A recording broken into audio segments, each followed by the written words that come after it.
Assalamualaikum sahabat Cementil, cerita menarik tentang Islam yang legendaris.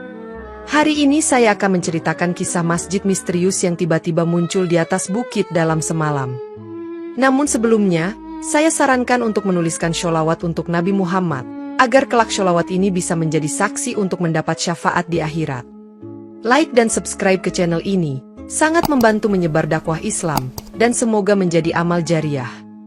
Pagi itu, warga desa Karangjati di Jawa Timur dikejutkan oleh pemandangan yang tak biasa, yaitu sebuah masjid megah berdiri di atas Bukit Al-Munir yang sebelumnya hanya ditumbuhi semak belukar, sehingga mereka saling bertanya-tanya dan berkerumun di jalan-jalan desa. Di bawah cahaya mentari yang baru muncul, masjid tersebut tampak bercahaya keemasan, menimbulkan decak kagum sekaligus rasa takut di hati sebagian warga yang belum pernah melihat kemunculan bangunan seaneh itu. Pak Idris, sang kepala desa, segera mengumpulkan para tokoh masyarakat di balai desa, berharap menemukan jawaban atas misteri yang baru saja tersingkap di hadapan mereka. Bagaimana mungkin semalam bukit itu kosong, lalu pagi ini muncul sebuah masjid yang megah? Tanya Pak Idris dengan nada penuh kekhawatiran dan heran, sementara Pak Rahman yang dikenal bijak hanya menggeleng tak berdaya. Sementara itu, beberapa warga mulai berspekulasi bahwa masjid tersebut adalah pertanda gaib, sebagian lagi menduga ada orang kaya yang diam-diam membangunnya dalam semalam. Di sudut balai desa, Mak Yati, seorang nenek tua, berbisik dengan suara gemetar kepada tetangganya. Barangkali ini peringatan dari Allah agar kita lebih rajin beribadah. Anak-anak muda desa saling bercakap-cakap di depan warung kopi sambil memandangi bukit. Mungkin masjid itu turun dari langit, celetuk seorang pemuda, disusul gelak tawa yang terdengar canggung. Tokoh agama desa, Ustaz Malik, segera mendekat kepada Pak Idris dan berkata, "Kita harus menyelidikinya, tetapi dengan adab dan penuh tawakal kepada Allah." Para tokoh masyarakat sepakat untuk mengirim tim kecil mendekati masjid, namun mereka juga berjanji menjaga ketenangan agar tidak memicu kepanikan di tengah warga. Dengan perasaan campur aduk antara takjub, penasaran, dan kekhawatiran, warga desa Karangjati pun menunggu keputusan kepala desa dan para tetua, berharap segera menemukan jawaban atas misteri di atas bukit itu. Setelah bermusyawarah, Pak Idris memutuskan untuk memimpin sekelompok warga mendaki Bukit Al-Munir, sementara warga lainnya menunggu dengan harap-harap cemas di bawah. Rombongan kecil itu terdiri dari Pak Idris, beberapa pemuda kuat, dan seorang tokoh masyarakat yang juga seorang ahli bangunan, berharap dapat menilai keaslian masjid tersebut. Namun, sebelum mereka setengah jalan mendaki, tiba-tiba kabut tebal turun dari puncak bukit, menutupi pandangan dan memaksa mereka berhenti sejenak. "Astagfirullah, kabut ini tebal sekali," ujar salah satu pemuda sambil meraba-raba jalan di depannya. Sementara Pak Idris mencoba menenangkan dengan berkata, "Bersabarlah, kita tunggu beberapa saat." Setelah menunggu sekitar 1 jam, kabut perlahan memudar, membiarkan mereka melanjutkan perjalanan hingga akhirnya masjid itu terlihat semakin jelas. Dari dekat, detail masjid tersebut tampak persis seperti Masjid Al-Falah di tengah desa, mulai dari bentuk kubah, ornamen kayu jati pada pintu, hingga susunan batu bata yang serupa. "Ini benar-benar menyerupai masjid kita di bawah sana," bisik Pak Idris dengan nada kaget, sedangkan seorang pemuda menimpali, "Tidak mungkin hal ini terjadi tanpa campur tangan ilahi." Warga yang menunggu di bawah bukit melihat dari kejauhan bahwa rombongan Pak Idris telah tiba di sekitar masjid, sehingga muncul desas-desus baru di tengah kerumunan. "Mungkin masjid itu hanyalah bayangan atau fata morgana," ucap seorang warga, sementara yang lain menukas, "Tapi kalau begitu, kenapa mereka bisa menyentuhnya?" Dalam ketidakpastian tersebut, Pak Idris memutuskan untuk kembali ke balai desa, memanggil Ustaz Malik agar ia dan beberapa pemuda lainnya melakukan verifikasi keaslian masjid lebih mendalam. Keesokan paginya, saat matahari baru naik, Pak Idris bersama Ustaz Malik dan beberapa pemuda desa melangkah mantap menuju masjid di puncak Bukit Al-Munir, berharap mendapatkan kepastian atas keajaiban tersebut. Setibanya di depan pintu masjid, mereka mendapati pintu kayu jati yang terukir indah, persis seperti di Masjid Al-Falah, dan ketika salah seorang pemuda menyentuhnya, terasa kekokohan kayu itu di telapak tangannya. "Masjid ini bukan ilusi, ia benar-benar nyata," bisik Ustaz Malik dengan nada kagum, sementara Pak Idris menatap sekeliling, berusaha menemukan tanda-tanda rekayasa manusia. Mereka masuk ke dalam masjid dengan hati-hati, langkah kaki terdengar menggema di ruang dalam yang luas, menciptakan suasana hikmat yang tak biasa. Seorang pemuda menguji suara dengan melafalkan kalimat takbir, dan suaranya memantul dengan jelas, membuktikan struktur bangunan yang kokoh. "Allahu Akbar!" panggil pemuda itu, dan gemas suara tersebut menjalar ke sudut-sudut ruangan, membuat hati mereka semakin yakin akan keaslian masjid ini. Di pojok ruang utama, tampak mimbar berukir serupa dengan yang ada di Masjid Al-Falah, hanya saja warna kayunya tampak lebih terang dan bersih. Subhanallah, bagaimana mungkin dua masjid bisa sama persis seperti ini? Tanya seorang pemuda, sementara Ustaz Malik menjawab, mungkin ini adalah tanda kebesaran Allah yang ingin kita renungkan. Tak ada retakan atau kerusakan yang biasanya menandakan bangunan baru yang dibangun dengan terburu-buru, bahkan setiap detailnya seolah telah berdiri kokoh sejak lama. Setelah cukup lama meneliti, mereka bersepakat bahwa masjid ini bukan sekadar ilusi optik, dan kini giliran mereka untuk mencari petunjuk lebih jauh tentang asal-usulnya. Begitu memasuki ruang dalam masjid dengan lebih teliti, Ustaz Malik menemukan sajadah yang terlipat rapi, seolah baru saja digunakan untuk sholat, padahal tak seorang pun mengaku pernah sholat di sana. Sebuah Al-Quran terbuka di atas mimbar, halamannya menampilkan ayat-ayat tentang ilmu dan hikmah, seolah mengisyaratkan pesan tertentu kepada mereka yang membaca. Siapa yang terakhir sholat di sini? Tanya Pak Idris, namun tak ada yang mampu menjawab, bahkan mereka tak tahu siapa yang menaruh Al-Quran di sana. Dari langit-langit masjid, beberapa tetes air jatuh, padahal atapnya tidak bocor dan cuaca di luar sedang cerah, membuktikan adanya keanehan yang sukar dijelaskan. Air ini dari mana asalnya? Bisik seorang pemuda, sementara yang lain hanya mengangkat bahu kebingungan. Ustaz Malik mencoba mengecek ke atas, tapi tak ada celah atau lubang, sehingga tetesan air ini seakan muncul dari dimensi lain. Mereka kemudian berkumpul di tengah ruangan, membentuk lingkaran kecil, berdiskusi dengan suara pelan agar tidak mengganggu kehusyukan tempat ibadah.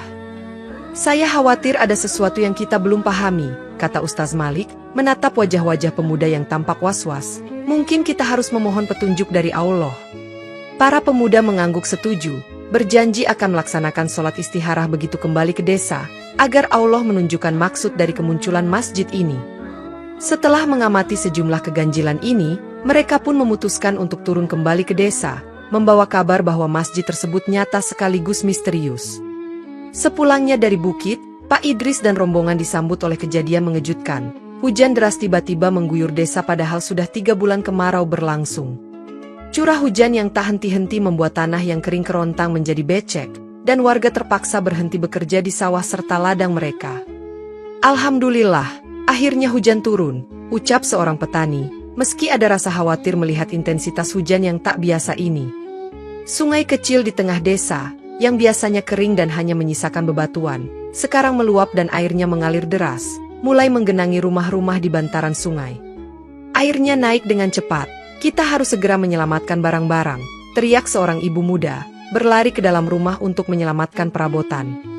Warga berkumpul di depan rumah masing-masing, menatap langit yang gelap dan hujan yang turun tanpa jeda, sementara petir sesekali menyambar. Bencana apa ini? Ya Allah, kata Pak Rahman, seorang tokoh desa, sambil menatap permukaan air yang kian meninggi. Ustaz Malik yang baru kembali dari bukit mengingatkan warga bahwa segala sesuatu adalah ketetapan Allah, dan mungkin ini ujian untuk menguji kesabaran mereka. Meski khawatir, beberapa warga tetap berusaha tenang, mengamankan harta benda dengan harapan hujan akan segera reda. Hujan yang tak kunjung berhenti membuat warga mulai merasakan bahwa ini bukan sekadar hujan biasa, melainkan pertanda lain yang berkaitan dengan kemunculan masjid misterius tersebut. Dalam beberapa jam saja, air yang menggenang di jalan-jalan desa telah mencapai setinggi lutut orang dewasa, memaksa warga bergerak cepat menyelamatkan harta benda.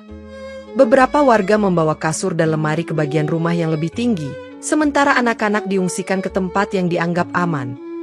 Kita harus menyelamatkan diri dan keluarga dulu, kata seorang bapak kepada istrinya, sementara si istri bergegas memasukkan pakaian ke dalam tas plastik. Kepala desa, Pak Idris, mengumumkan melalui pengeras suara agar warga segera mengungsi, karena diprediksi banjir akan semakin meningkat. Menuju kemana kita? Tanya seorang ibu, yang dijawab Pak Idris. Ke atas Bukit Al-Munir, di sana ada tempat tinggi dan mungkin masjid itu bisa menjadi tempat berteduh. Mendengar perintah tersebut, warga mulai bergerak berkelompok, membawa barang yang bisa diselamatkan, sementara ternak diikat dan dibawa perlahan naik ke bukit. Meski hati diliputi rasa takut dan keheranan akan masjid misterius itu, warga tidak punya pilihan lain, karena desa mereka kini mulai tenggelam dalam air coklat. Berpegang erat, jangan pisah, teriak seorang pemuda kepada istrinya yang menggandeng anaknya, berusaha menerobos derasnya hujan.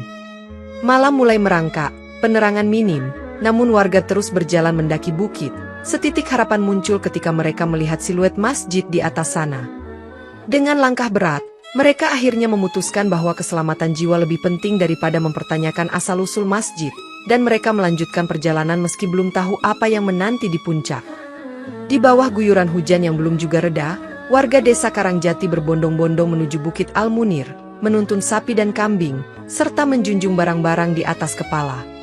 Anak-anak menangis kedinginan, para ibu berusaha menenangkan, sementara para bapak terfokus memastikan semua anggota keluarga selamat sampai tujuan. "Ayo, kita sudah dekat," ujar Pak Idris yang berjalan paling depan, membelah derasnya hujan dan terpaan angin kencang. Setibanya di atas bukit, mereka melihat masjid misterius itu berdiri kokoh. Pintunya terbuka seakan mengundang mereka masuk, meski perasaan takut masih menggelayuti hati. "Masuk saja dulu, setidaknya kita aman dari hujan," kata Ustaz Malik, sambil memberi isyarat agar warga masuk dengan tertib. Beberapa warga ragu untuk melangkah, namun kebutuhan akan tempat berteduh lebih besar daripada rasa gentar mereka, sehingga akhirnya semua berbaris memasuki masjid.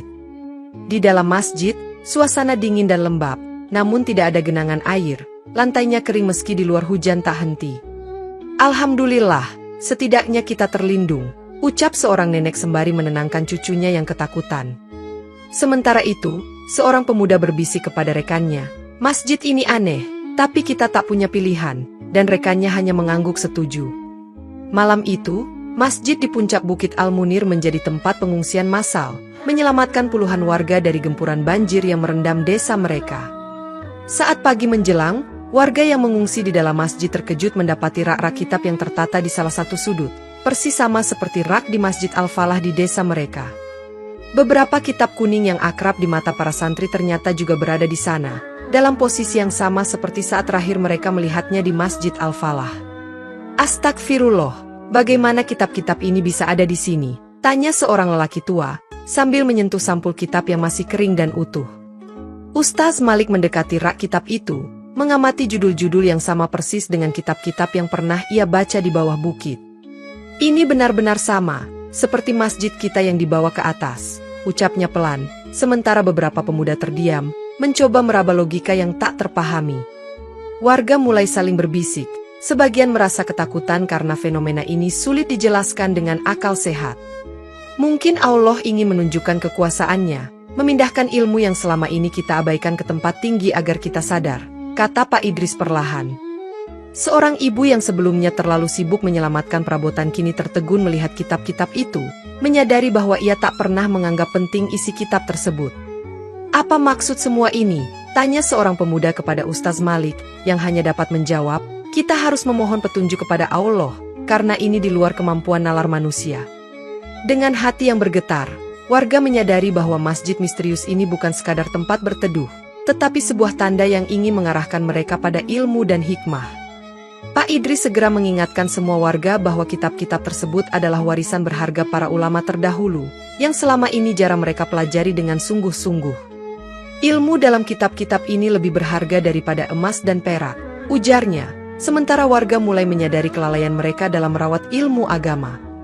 Seorang pemuda mengamati salah satu kitab dengan seksama, mengakui bahwa ia sering melihatnya di Masjid Al-Falah tapi tak pernah tertarik membacanya. "Bagaimana kitab-kitab ini bisa berpindah sendiri?"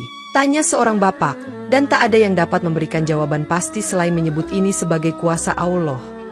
Ustaz Malik mengajak warga untuk membuka lembaran-lembaran kitab itu, berharap menemukan ayat atau hadits yang dapat memberi petunjuk akan situasi yang mereka hadapi. "Marilah kita membaca bersama.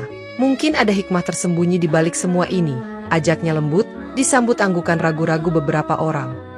Warga mulai memahami bahwa mereka tak lagi bisa mengabaikan ilmu, karena di saat banjir melanda dan harta benda tak dapat diselamatkan, hanya ilmu yang bisa menjadi bekal sejati. Beberapa warga berbisik bahwa mungkin masjid di atas bukit ini adalah simbol, mengajak mereka naik, bukan hanya secara fisik, tapi juga secara spiritual. "Kita harus menyadari pentingnya ilmu," ujar Pak Rahman, "karena ilmu akan menuntun kita memahami maksud Allah di balik segala kejadian." Dengan tekad yang perlahan tumbuh, Warga sepakat untuk merawat kitab-kitab ini dengan penuh rasa syukur dan mulai mengkajinya bersama. Malam itu, setelah seharian berada di dalam masjid, beberapa warga mengaku mendengar suara langkah kaki yang samar, seolah seseorang tengah berjalan di antara rak kitab. "Siapa itu?" tanya seorang pemuda dengan suara berbisik, namun tak ada yang menjawab, hanya kesunyian dan desiran angin lembut. Ustaz Malik menyarankan agar mereka tenang, lalu mengajak para lelaki dewasa untuk melaksanakan sholat tahajud, memohon petunjuk Allah atas misteri ini. "Marilah kita sholat bersama, insya Allah hati kita akan dibimbing," katanya, disambut oleh beberapa warga yang sudah memasang sajadah.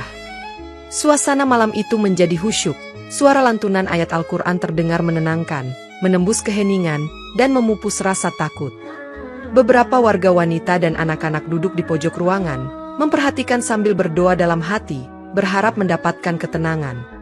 Selesai sholat, Ustaz Malik berdoa panjang, memohon agar Allah membuka tabir rahasia masjid ini dan memberi pemahaman yang benar kepada warga. Ketika semua orang terlelap, suara langkah itu terdengar lagi, namun kali ini hanya seperti bisikan angin, membuat sebagian warga terjaga setengah sadar. "Mungkin itu penjaga masjid ini, atau malaikat yang ditugaskan Allah," bisik seorang warga yang berusaha berpikir positif. Dengan suasana batin yang lebih tenang, warga menanti datangnya fajar, berharap esok hari akan membawa penjelasan yang lebih terang. Malam itu, saat tertidur, Ustaz Malik bermimpi didatangi seorang lelaki tua berjubah putih yang wajahnya bersinar teduh, membawa tongkat kayu dan senyum bijak. Lelaki tua itu berpesan agar warga desa lebih peduli pada ilmu daripada harta benda, karena ilmu akan menjadi pelita dalam kegelapan ujian. "Ilmu adalah cahaya yang menerangi jalan hidup," kata lelaki itu dalam mimpi, "dan jika kalian mengabaikan ilmu, kalian akan tersesat dalam kekalutan." Ustaz Malik mendengar pesan itu dengan hikmat, berjanji dalam hati bahwa ia akan menyampaikannya kepada warga. Lelaki tua itu juga mengingatkan akan datangnya musibah besar, namun jika mereka kembali kepada ilmu dan iman, musibah itu akan menjadi jalan menuju kematangan rohani. "Jangan terperdaya oleh harta," lanjut lelaki itu, "karena harta hanya sementara, sedangkan ilmu akan kekal dalam jiwamu." Ustaz Malik terbangun dengan hati bergetar, menyadari bahwa mimpi itu bukan mimpi biasa, melainkan isyarat ilahi yang harus disampaikan. Setelah subuh, ia mengumpulkan warga, menceritakan mimpinya dengan suara tenang namun berwibawa. "Saya yakin ini petunjuk dari Allah, mari kita jadikan ilmu sebagai prioritas," ujarnya, sementara warga mendengarkan dengan kagum dan takzim. Pesan itu mulai meresap di hati warga, menggugah kesadaran bahwa selama ini mereka terlalu fokus pada harta, melupakan ilmu yang sebenarnya dapat menyelamatkan mereka. Hari berikutnya, banjir di desa semakin parah, air mencapai atap-atap rumah, menyisakan pemandangan yang pilu dari puncak bukit. Warga yang masih ragu akhirnya menyadari bahwa hampir semua harta benda yang mereka tinggalkan di desa telah lenyap di bawah genangan air. "Harta kita habis," keluh seorang bapak, sedangkan istrinya menangis memikirkan perjuangan mereka selama bertahun-tahun. Ustaz Malik menghibur mereka, "Jangan bersedih berlebihan, Allah pasti punya rencana di balik semua ini." Beberapa warga menyesal karena saat mengungsi hanya fokus pada menyelamatkan harta, bukan kitab-kitab dan ilmu. "Seandainya kita lebih peduli pada kitab-kitab itu sejak dulu," ujar seorang pemuda dengan nada menyesal. Pemandangan desa yang tenggelam menjadi pengingat bahwa harta materi hanyalah titipan yang mudah hilang, sedangkan ilmu dapat dibawa kemana saja. Air semakin tinggi, membuat warga di atas bukit merasa ngeri membayangkan kondisi di bawah, namun kini mereka beruntung memiliki tempat berlindung. Bayangan musibah besar yang diprediksi dalam mimpi Ustaz Malik ini menjadi kenyataan, namun di balik itu terselip hikmah besar. Menyadari bahwa tak ada lagi yang bisa mereka lakukan untuk menyelamatkan harta, warga mulai mencari ketenangan dengan membaca Al-Quran dan kitab-kitab yang ada di masjid. Dalam pengungsian tersebut, Ustaz Malik mengingatkan warga bahwa banjir ini bisa menjadi ujian dari Allah, agar mereka lebih peduli pada ilmu dan amal ibadah. Warga yang semula tidak tertarik pada kitab-kitab kuning itu kini mulai membukanya, membaca baris demi baris dengan kesadaran yang baru. "Ilmu ini mungkin yang akan menyelamatkan jiwa kita," ujar seorang pemuda yang sebelumnya hanya sibuk dengan usaha dagangnya. Selama berhari-hari pengungsian, warga mengisi waktu dengan mempelajari ilmu agama, membentuk kelompok belajar kecil yang dipimpin oleh Ustaz Malik. "Kita manfaatkan waktu ini untuk memperdalam pemahaman kita," kata Pak Idris, yang kini lebih mantap dengan nilai-nilai ilmu daripada sekadar membangun kekayaan materi. Beberapa warga tampak mulai mampu membaca kitab gundul, memecahkan makna di balik huruf-huruf Arab yang sebelumnya terasa asing. Perlahan, suasana di dalam masjid berubah menjadi madrasah dadakan. Suara muratal Al-Quran menggema, diselingi diskusi tentang tafsir dan hadits. Subhanallah, dulu kita sibuk dengan hal duniawi, sekarang kita merasakan nikmatnya belajar, ujar seorang wanita parubaya yang tekun mendengarkan penjelasan Ustaz Malik.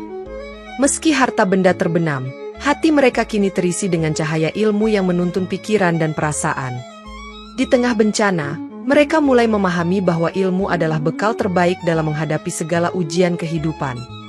Namun, tidak semua warga langsung menerima perubahan ini. Sebagian mulai mempertanyakan mengapa mereka harus mempelajari kitab-kitab itu daripada memikirkan cara menyelamatkan sisa harta mereka. Kita butuh uang untuk membangun kembali desa, bukan sekadar membaca kitab, seru seorang warga yang masih terpaku pada nilai materi. Pak Idris menanggapi dengan tegas, harta bisa hilang, tapi ilmu akan terus hidup dalam jiwa kita dan menuntun kita keluar dari kesulitan. Perdebatan memanas. Beberapa warga terpecah antara keinginan mengejar harta dan ajakan memperdalam ilmu. Bagaimana kita bisa makan jika hanya mengandalkan ilmu? Tanya seorang ibu, sementara yang lain menjawab, jika kita paham ilmu, kita bisa mengatur hidup kita dengan lebih bijaksana. Ustaz Malik mencoba menenangkan suasana, tidak ada yang melarang mencari harta, tapi ilmu harus menjadi pedoman agar kita tidak salah langkah. Seiring waktu, beberapa warga yang awalnya menentang mulai menyadari bahwa tanpa ilmu, mereka akan mengulangi kesalahan yang sama. Kita sedang diuji, mungkin Allah ingin kita belajar agar kelak ketika desa dibangun lagi, kita lebih arif dan adil, kata Pak Rahman, menengahi perdebatan. Warga yang berselisih akhirnya setuju untuk terus belajar, setidaknya sampai banjir surut dan keadaan lebih stabil. Dengan demikian, meski masih ada keraguan, arus pemahaman tentang pentingnya ilmu mulai mengalir lebih deras di hati mereka. Beberapa warga yang masih keras kepala memutuskan kembali ke desa demi menyelamatkan barang-barang mereka, berharap banjir telah surut. Namun, kenyataan di lapangan berbeda. Arus banjir masih kuat, membuat upaya mereka sia-sia dan justru membahayakan nyawa.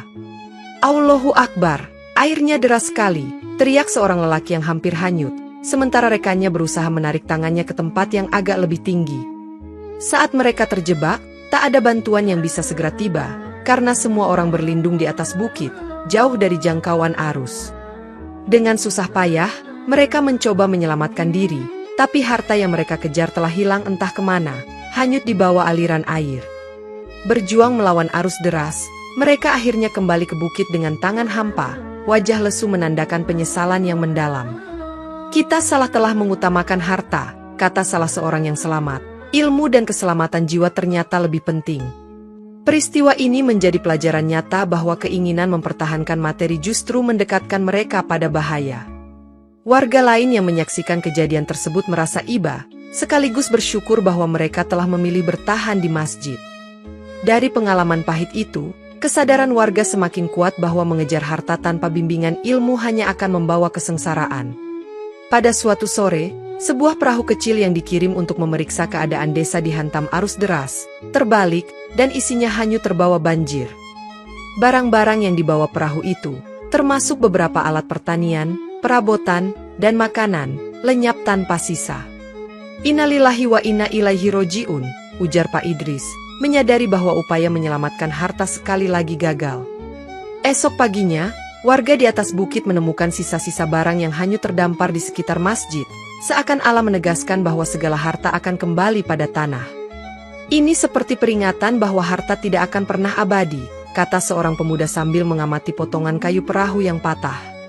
Warga menyadari bahwa meski mereka berada di puncak bukit yang aman, harta benda tetap bisa hilang, seolah Allah menunjukkan bahwa apa yang mereka miliki bukanlah milik mereka seutuhnya.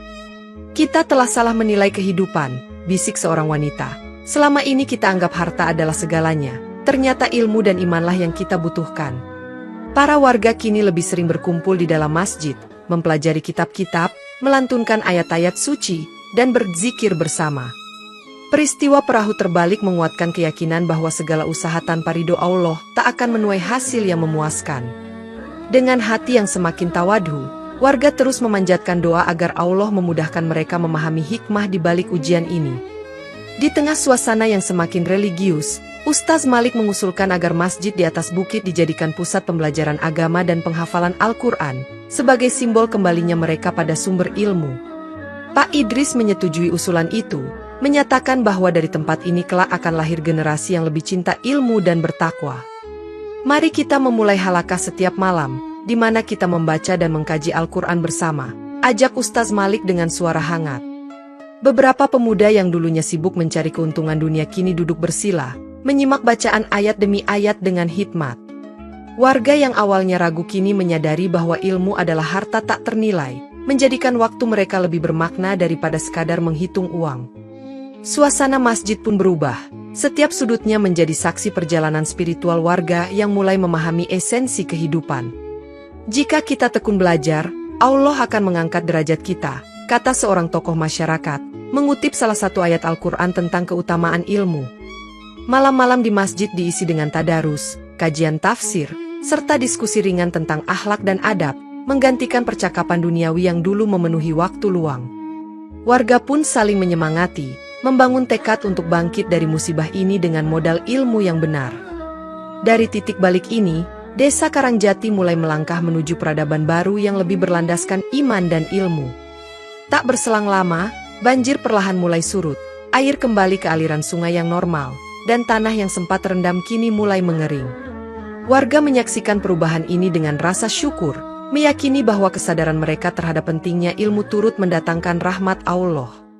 Alhamdulillah, semoga ini tanda bahwa Allah ridho dengan perubahan sikap kita, ucap Pak Idris sambil memandang desa yang mulai menampakkan bentuk aslinya. Meski lumpur menutupi sebagian besar lahan dan rumah, warga tidak terlalu bersedih, karena di hati mereka telah tumbuh kesadaran baru. Tanah bisa kita bersihkan, rumah bisa kita bangun kembali, tapi ilmu dan iman harus terus kita pelihara, kata Ustaz Malik, menegaskan prioritas baru mereka. Perlahan, warga turun dari bukit, membawa hati yang lebih bersih dan tekad yang lebih kuat. Sementara masjid di atas bukit tetap berdiri megah sebagai penanda perubahan. Mereka mulai membersihkan desa, bergotong royong, saling membantu, menguatkan rasa persaudaraan yang dulu kadang terabaikan. Anak-anak yang semula hanya bermain kini belajar membaca huruf hijaiyah dengan penuh antusias, seakan menemukan dunia baru yang lebih berharga. Banjir mungkin telah merusak materi, namun ia juga telah membersihkan banyak hati dari debu-debu kesombongan dan kelalaian. Perubahan drastis ini menjadi momen pembelajaran bersama, bahwa musibah dapat menjadi titik balik menuju kesadaran yang lebih tinggi. Setelah air benar-benar surut, Pak Idris memimpin musyawarah desa untuk membangun kembali Karangjati dengan landasan iman dan ilmu yang kokoh. Kita akan membangun madrasah, perpustakaan, dan tempat belajar yang memadai, ujarnya disambut tepuk tangan warga yang setuju sepenuh hati. Warga sepakat bahwa ilmu adalah pondasi utama kehidupan, bukan sekadar kekayaan duniawi yang mudah sirna.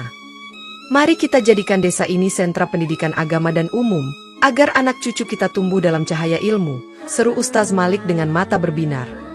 Pada saat yang sama, beberapa warga tergerak untuk mendatangkan kitab-kitab baru, mengembangkan koleksi yang ada, dan mengundang ulama-ulama untuk mengajar. Pembangunan madrasah dimulai, sementara warga lain sibuk membenahi rumah mereka, tetapi kali ini mereka tidak lupa memasukkan rak kitab di sudut rumah. Diskusi-diskusi warga kini sering membahas tafsir, hadits, dan akhlak, menggantikan obrolan tentang keuntungan dagang semata. Jika kita mengutamakan ilmu, insya Allah keberkahan akan mengikuti, ujar seorang warga, yang mulai merasakan ketenangan hati yang belum pernah ia rasakan sebelumnya. Dengan semangat baru, mereka merapikan desa, menanam pohon, mengairi sawah, dan menata kembali kehidupan dengan penuh kesyukuran. Hikmah dari bencana ini menjadi pondasi, mengukir wajah baru desa Karangjati yang lebih berilmu, beriman, dan beradab. Setelah semua warga kembali ke desa dan memulai babak baru kehidupan, mereka menyadari sesuatu yang ganjil. Masjid di atas Bukit Al-Munir kini tertutup kabut tebal. Saat kabut perlahan hilang, masjid yang kemarin tegak berdiri kini tak lagi tampak, seakan lenyap ditelan semak belukar seperti sedia kala. Warga berdiri di kejauhan, memandang puncak bukit dengan perasaan campur aduk antara kagum, heran, dan syukur. Masjid itu telah mengajarkan kita satu hal penting, kata Pak Idris pelan. bahwa ilmu harus diselamatkan, bukan sekadar harta. Kehilangan masjid misterius itu tidak menimbulkan kesedihan, karena warga telah menyerap pelajaran berharga yang ditinggalkannya. Mungkin masjid itu memang dihadirkan Allah untuk membimbing kita, ujar Ustaz Malik, menyadari tugasnya kini adalah menjaga semangat ilmu di tengah warga. Tidak ada yang tahu kemana perginya masjid itu, namun kenangan dan hikmah yang tertinggal akan terus hidup di hati mereka. Warga pun melanjutkan hidup, membangun dan mengajar, menanamkan ilmu di setiap lapisan masyarakat desa. Harta benda akan datang dan pergi, namun ilmu dan iman yang telah diraih akan menjadi cahaya abadi dalam kehidupan mereka. Demikianlah, masjid itu lenyap seiring kabut yang menghilang, meninggalkan warisan paling berharga, kesadaran bahwa ilmu adalah penyelamat sejati, bukan sekadar harta benda.